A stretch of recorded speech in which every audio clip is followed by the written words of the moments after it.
ರಾಜಾಜಿನಗರ ಸಮಾಜ ಸೇವಕರಾದ ಯುವ ನಾಯಕರು, ಮುಂದಿನ ಜಿಬಿಎ ಪ್ರಬಲ ಆಕಾಂಕ್ಷಿ ಅಭ್ಯರ್ಥಿ ಎಸ್. ಮುರಳಿ ರವರು ಇಂದು ವಾರಿಯರ್ ಬೇಕರಿ ಮುಂಭಾಗ ಆಂಜನೇಯ ದೇವಸ್ಥಾನ ಆವರಣದಲ್ಲಿ ವಿಧಾನ ಪರಿಷತ್ ಸದಸ್ಯರಾದ ಸನ್ಮಾನ್ಯ ಪುಟ್ಟಣ್ಣ ರವರ ಮಾರ್ಗದರ್ಶನದಲ್ಲಿ ಉಚಿತ ಆರೋಗ್ಯ ತಪಾಸಣಾ ಶಿಬಿರವನ್ನು ಆಯೋಜಿಸಿದರು.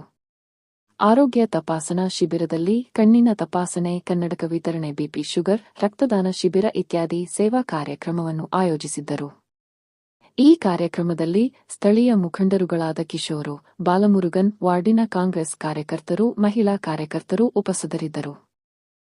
ಆರೋಗ್ಯ ತಪಾಸಣಾ ಶಿಖರವನ್ನು ಉದ್ದೇಶಿಸಿ ಮಾತನಾಡಿದ ಪ್ರಬಲ ಜಿಬಿ ಆಕಾಂಕ್ಷಿ ಎಸ್. ಮುರಳಿ ರವರು ಮಾತನಾಡಿ, ಶಿಕ್ಷಕರ ಮಿತ್ರ ಎನ್ಎಲ್ಸಿ ಪುಟ್ಟಣ್ಣ ರವರಿಗೆ ನೂತನ ಸಚಿವ ಸಂಪುಟದಲ್ಲಿ ಸಚಿವ ಸ್ಥಾನ ಸಿಗಲಿ ಎಂದು ಶುಭ ಹಾರೈಸುತ್ತ ನೂತನವಾಗಿ ಸರ್ಕಾರ ರಚಿಸುತ್ತಿರುವ ಮುಖ್ಯಮಂತ್ರಿ ಡಿಕೆ ಶಿವಕುಮಾರ್ ಅವರಿಗೆ ಸಚಿವ ಸಂಪುಟದ ಸಚಿವರುಗಳಿಗೆ ಶುಭ ಕೋರಿ ನಮ್ಮ ಎಂಜಿಎಂ ನ್ಯೂಸ್ ಮಾಧ್ಯಮ ಜೊತೆ ಮಾತನಾಡಿದರು.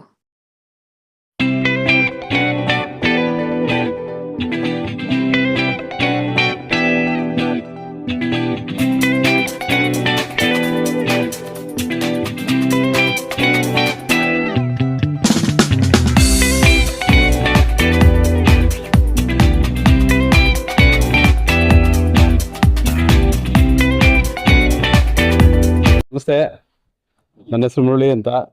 ರಾಜೇನ ವಾರ್ಡ್ ನಂಬರ್ 63 ಜಿಬಿ ಆಕಾಂಕ್ಷಿಯಾಗಿದ್ದೀನಿ. ಪುಟ್ಟಣ್ಣನವರ ನೇತೃತ್ವದಲ್ಲಿ ಉಚಿತ ಆರೋಗ್ಯ ತಪಾಸಣೆ ನಡೀತಾ ಇದೆ.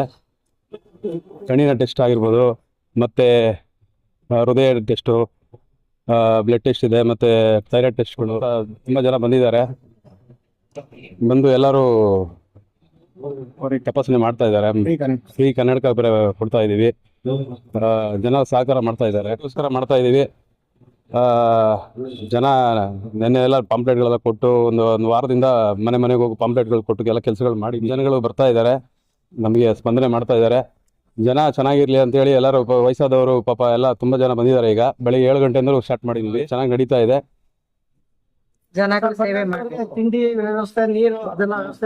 ವ್ಯವಸ್ಥೆ ಮಾಡಿದ್ವಿ. ಜ್ಯೂಸ್ಗಳು ಕೊಟ್ಟಿದ್ದೀವಿ. ನೀರಿನ ವ್ಯವಸ್ಥೆ ಎಲ್ಲ ಇದೆ. ಎಲ್ಲ ನೀವು ಅಲ್ಲಿ ನೋಡ್ತಾ ಇದ್ದೀರಲ್ಲ. ಈ ವಾರ್ಡಲ್ಲಿ ತುಂಬಾ ಕಾರ್ಯಕ್ರಮ ಮಾಡಬೇಕು. ಈ ರೋಡ್ಗಳಿಗಾಗ್ಲಿ, ಚರಂಡಿಗಳಾಗ್ಲಿ, ಎಲ್ಲ ಒಂದೊಂದು ನೀರಿನ ವ್ಯವಸ್ಥೆಗಳು, ಕರೆಂಟ್ದು ಸಮಸ್ಯೆಗಳೆಲ್ಲ ಸುಮಾರು ಇದೆ. ಈ ನಮ್ಮ BJP-ಅವರೆಲ್ಲ ಕೆಲಸಗಳು ಸರಿಯಾಗಿ ಯಾವುದು ಮಾಡಿಲ್ಲ. ನೀವು ಎಲ್ಲ ನೋಡಿದ್ದೀರಾ. ನಾವು ಅದನ್ನೆಲ್ಲ ಚೆನ್ನಾಗಿ ಕರೆಕ್ಟಾಗಿ ಮಾಡಿ ಒಳ್ಳೆ ಥರ ಮಾಡಬೇಕು ಅಂತ ಇದೀನಿ. ಮಳೆ ಬಿದ್ದು ಮೊನ್ನೆಲ್ಲ ಫುಲ್ಲು ಮರಗಳೆಲ್ಲ ಬಿದ್ದೋಗಿತ್ತು. ನಾನೇ ಬಂದು ರಾತ್ರಿ 12 ಗಂಟೆಗೆ ಬಂದು ಎಲ್ಲ ಮರಗಳೆಲ್ಲ ಎತ್ತಿಸಿ ರೆಡಿ ಮಾಡಿಸಿದ್ದೀವಿ.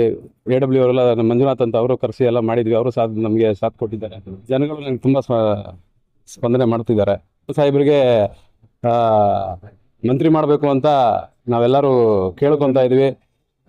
ಸನ್ಮಾನ್ಯ ಶ್ರೀ ರಾಹುಲ್ ಗಾಂಧಿ ಅವರಿಗೆ, ಖರ್ಗೆ ಸಾಹೇಬ್ರಿಗೆ, ಮತ್ತು DK ಸಾಹೇಬ್ರಿಗೆ ದಯವಿಟ್ಟು ಇದೊಂದು ಅವಕಾಶ ಅವ್ರಿಗೆ ಮಾಡಿಕೊಡ್ಬೇಕು ಅಂತ ಕೇಳ್ಕೊಂಡು, ದಯವಿಟ್ಟು ಇದೊಂದು ಅವಕಾಶ ಪುಟ್ಟಣ್ಣ ಅವರಿಗೆ ಮಂತ್ರಿ ಸ್ಥಾನ ಮಾಡಿಕೊಡ್ಬೇಕು ಪ್ಲೀಸ್. ಮತ್ತು ನಮ್ಮ ಸಾಹೇಬರು DK ಸಾಹೇಬರು CM ಆಗ್ತಿದ್ದಾರೆ. ಬುಧವಾರ CM ಆಗ್ತಿದ್ದಾರೆ. ಅದು ತುಂಬ ನಮಗೆ ಖುಷಿ. ಸಾಹೇಬರಿಗೆ ಶುಭಾಶಯಗಳು. ಅವ್ರು ಯಾವತ್ತೂ ಟ್ರಬಲ್ ಶೂಟ್ರೆ, ಅವರು ಗುರುಗಳವರು. ಅವ್ರ ಥರ ನಾವು ನಡಿಬೇಕು ಅಂತ ಇದ್ದೀವಿ. ಸರ್, ಏನಿಲ್ಲ, ನಾವು ಇಲ್ಲಿ ಕಾಂಗ್ರೆಸ್ ಮುಖಂಡರು ಲೋಕಲ್ ನಮ್ಮ GBA ರಾಜಾಜಿನಗರ ವಾರ್ಡ್ ನಂಬರ್ 63ಗೆ ಆಸ್ಪಿರೆಂಟು ಮುರಳಿ ಅವರು ಮಾಡ್ತಾ ಇರೋದು. ಜನಸೇವಕರು, ಯುವಕರಿದ್ದಾರೆ. ಒಂದು ನಮ್ಮ ಕ್ಷೇತ್ರದಲ್ಲಿ ವಯಸ್ಸಾದವರು ಮತ್ತು ಯಾರು ಹೋಗಿ ಹಾಸ್ಪಿಟ್ಲಿಗೆ ಹೋಗಿ ಇವತ್ತು ನೋಡ್ಬೋದು ನೀವೇ ಎಲ್ಲ, ಯಾವುದು ಅಪೋಲೋ ಆಗಿರ್ಬೋದು, ಫೋರ್ಟಿಸಿಂದ ಆಗಿರ್ಬೋದು, ಡಾಕ್ಟರ್ಸ್ ಬಂದಿದ್ದಾರೆ. ಅಂಥ ಹಾಸ್ಪಿಟ್ಲ್ಗಳಿಗೆ ಹೋಗಿ ಇವಾಗ ವಯಸ್ಸಾದವರು ಹೋಗಿ ಮನೆಯಿಂದ ಆಚೆ ಬಂದು ಬ್ಲಡ್ಡು ಕೊಡೋದಾಗಲಿ ಅಥವಾ ECG ಮಾಡಿಸೋದಾಗಲಿ ಯಾರೂ ಮಾಡೋಕ್ಕಾಗೋದಿಲ್ಲ. ಆದ್ದರಿಂದ ಅದನ್ನೆಲ್ಲ ಗಮನದಲ್ಲಿಟ್ಟುಕೊಂಡು ಶ್ರೀ ಮುರಳಿ ಅವರು, ಪುಟ್ಟಣ್ಣ ಸಾಹೇಬ್ರವ್ರ ನೇತೃತ್ವದಲ್ಲಿ ಒಂದು ಹೆಲ್ತ್ ಕ್ಯಾಂಪ್ನ ಆಯೋಜಿಸಿದ್ದಾರೆ. ನಮಗೆಲ್ಲ ಒಂದು ಖುಷಿ ತಂದಿದೆ. ಯಾರು ಈ ಥರ ಒಂದು ಹೆಲ್ತ್ ಕ್ಯಾಂಪ್ನ ನಮ್ಮ ರಾಜಾಜಿನಗರದಲ್ಲಿ ಇಷ್ಟು ವರ್ಷದಲ್ಲಿ ಯಾರು ಮಾಡಿರೋ ನೇತೃತ್ವ ತಗೊಂಡು ಮಾಡ್ತಾ ಇದ್ದಾರೆ. ಅದೊಂದು ತುಂಬ ಖುಷಿ ತಂದಿದೆ. ಪುಟ್ಟಣ್ಣ ಸಾಹೇಬ್ರ ಬಗ್ಗೆ ನಿನ್ನೆಲ್ಲ ನಾವು ಒಂದು ಹೋರಾಟ ಮಾಡಿದ್ದೀವಿ.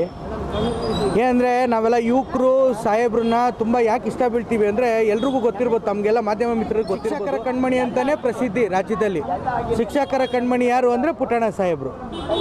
ಸೊ ಇವತ್ತಿನ ದಿನ ಶಿಕ್ಷಕರಿಗಾಗಲಿ ಅಥವಾ ಅಸಂಘಟಿತರಿಗಾಗಲಿ, ನಿರಾಶ್ರಿತರಿಗಾಗಲಿ ಯಾರೇ ಅವ್ರ ಮನೆ ಬಾಗಿಲಿಗೆ ಹೋದರೆ ಯಾರೇ ಅವ್ರ ಮನೆ ಬಾಗಿಲಿಗೆ ಹೋದ್ರೂ ಯಾರನ್ನೂ ಸಾಹೇಬ್ರು ಇವತ್ತವರೆಗೂ ಆಚೆ ಕಳಿಸಿಲ್ಲ, ವಾಪಸ್ ಕಳಿಸಿಲ್ಲ. ಒಬ್ರಿಗೂ ಶಿಕ್ಷಕರಿಗೂ ಸ್ಪಂದನೆ ಮಾಡಿ ಪ್ರತಿದಿನ ನಾವುಗಳೇ ಎಷ್ಟೋ ದಿನ ಅವ್ರ ಮನೆಗಳಲ್ಲಿ ಹೋಗಿ ನಿಂತಾಗ ಬೇರೆ ಕೆಲಸಗಳು ತೊಗೊಂಡೋದಾಗ ಶಿಕ್ಷಕರು ಮನೆ ಬಾಗಿಲಲ್ಲಿ ನಿಂತ್ಕೋತಾರೆ. 100 ಜನ ಶಿಕ್ಷಕರು ನಿಂತಾಗ ಪ್ರತಿದಿನ ಹೋಗಿ ಅವ್ರಿಗೆ ಪ್ರತಿದಿನ ಸ್ಪಂದಿಸಿ ಪ್ರತಿ ಫೈಲಿಂದನೂ ಬೀಳ್ತಾರೆ. ಅದಕ್ಕಿಂತ ಮೇಲಾಗಿ ಇವಾಗ 5 ಸತಿ ಅವರು MLC ಹಿರಿಯರಿದ್ದಾರೆ. ಒಂದು ಅವಕಾಶ ಅವ್ರಿಗೂ ಮಾಡಿಕೊಡ್ಬೇಕು ಅಂತ ನಾವೆಲ್ಲ ಒತ್ತಾಯ ಮಾಡ್ತಾ ಇದ್ದೀವಿ ರಾಜೇನವ್ರ ಕಡೆಯಿಂದ.